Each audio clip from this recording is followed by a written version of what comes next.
Good day and welcome back mga ka-ventures. Pasensya na po ngayon kasi nandito tayo sa labas lang ng sa likod ng pinapagawa natin ng bahay. Dahil wala tayong area na mapagpwistuhan.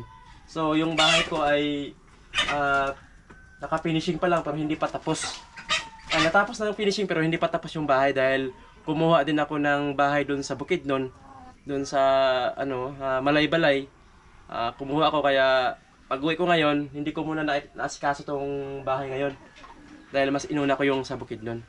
So, ngayon mga kapatid, panibagong vlog na naman. Sa maraming nagtatanong sa akin, nagmi-message na nagtatanong about sa incubator. Marami pa rin ang nalilito. Kaya ginawan ko ng video ngayon para mas clear ang sagot. So, unahin natin tong mga kapatid, itong tanong na paano malaman kung accurate ba yung yung thermostat. Kasi daw minsan lumalagpas ng 38.3, 38.5 yung reading ng temperature controller nila, yung thermostat. Marami ang nagtatanong sa akin yan dahil ka-ventures, okay lang ba na yung temperature ng thermostat ko ay namamatay siya ng 37.8 pero umaabot siya ng 38.5. So, sasagutin ko yan mga ka-ventures. So, mga ka-ventures, itong temperature controller natin, itong thermostat na XHW3001 yung model natin ay murahin lang tong na thermostat, kaya minsan marami pa rin ang hindi accurate dito. Kaya ang advice ko sa inyo mga ka-ventures, kapag meron kayo ito lang kasi ang maibigay kong advice sa inyo na thermostat, dahil napakasimple lang, na mura lang siya, pangmasa, tapos madali siyang i-set up na temperature. Hindi katulad doon sa mga STC na sobrang STC, dahil sobrang mahirap na i-connect yung wire kapag baguhan ka lang na wala kang alam sa mga wiring. So ito yung pinaka i-suggest ko sa inyo, itong klase na thermostat, yung XH-W3001. So mga kapatid, dahil minsan hindi accurate tong temperature na to, kaya ang i-suggest ko sa inyo para malaman nyo yun kung yung accurate ba yung temperature o hindi. Gagamit po kayo ng thermometer mga ka-ventures. Ito, meron tayong, ito yung pinaka thermometer, mercury type. So, mabibili nyo to sa mga ka-ventures, sa Shopee or Lazada. Pero ito, binibili ko lang to sa TikTok. Search niyo sa TikTok, room temperature, or search niyo lang to, wooden thermometer. To, wooden thermometer, i-search nyo yan. Mura lang to, nasa 100, may 90. Tapos ang gawin nyo mga ka-ventures, pagka mayroon na kayong ganito, tapos bili din kayo ng digital na thermometer, yung digital. So dalawa yung bilhin nyo, para mura lang naman to Merong digital na tag 50 or 60 lang. Tapos ito nasa 100. So mas maganda to, accurate tong mercury, yung pinakalumang type ng thermometer. So nasa TikTok o Shopee lang to. So ang gawin nyo, ilagay nyo lang dito sa loob ng incubator. Yan, ilagay nyo lang dito para makita nyo. Tapos ilagay din nyo yung ilagay din nyo yung isa pang, kibali dalawa yung gamitin nyo para para makita nyo yung, ipagkumpara nyo yung temperature dito sa sa thermometer na itong manual, itong mercury type, at saka yung digital. Tapos ikumpara nyo dito, pagka-off niya, kunin nyo itong yung thermometer, tingnan nyo kung ano ang reading niya, tapos tingnan nyo dito kung magkatugma pa sila.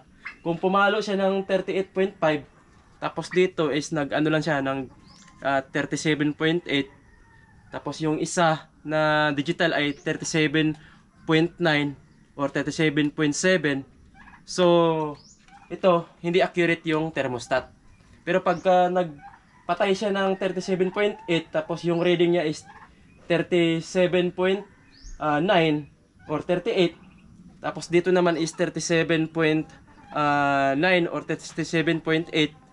Kung konti lang ang diferensya niya, so okay lang.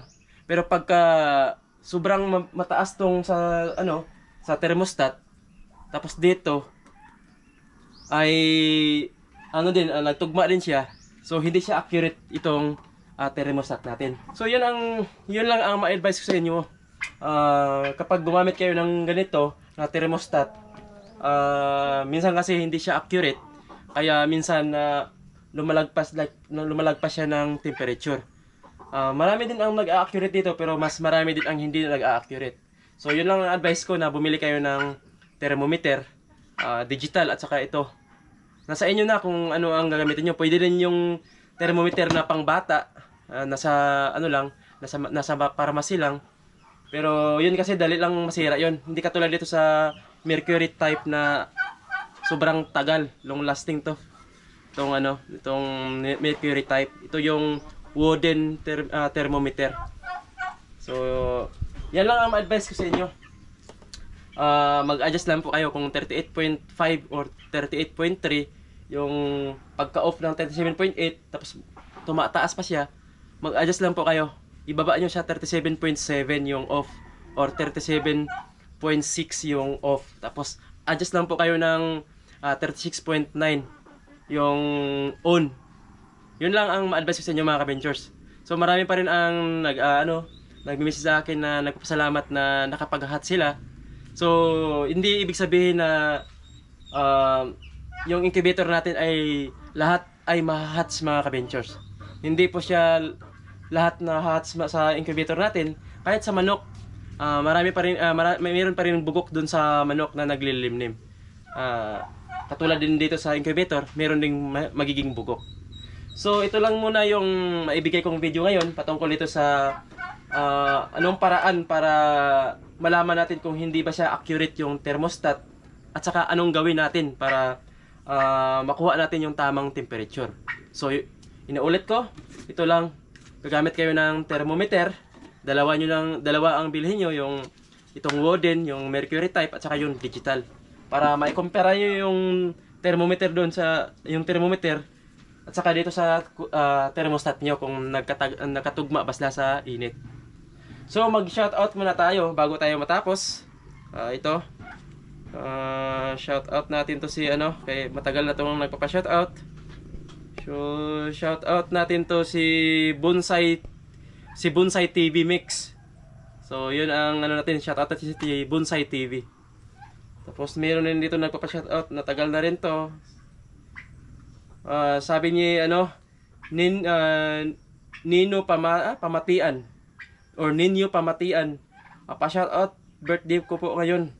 So shoutout sa iyo, Ninyo Pamatian. Abangan niyo ako sa sunod na video mga ka-ventures, dahil gagawa naman ako ulit ng content para sa mga katanungan na hindi pa nasagot. Huwag kayong makalimot na mag-subscribe sa hindi pa nakapag-subscribe, and paki-like and share na rin mga ka-ventures para marami tayong matulungan na kagaya natin na nagsimula pa lang gumawa ng incubator o magsimula pa lang magparami ng manok. So abangan nyo ako sa sunod na vlog, dahil about incubator pa rin ang itapik natin sa mga katanungan na hindi pa nasagot. So hanggang dito na lang tayo mga ka-ventures.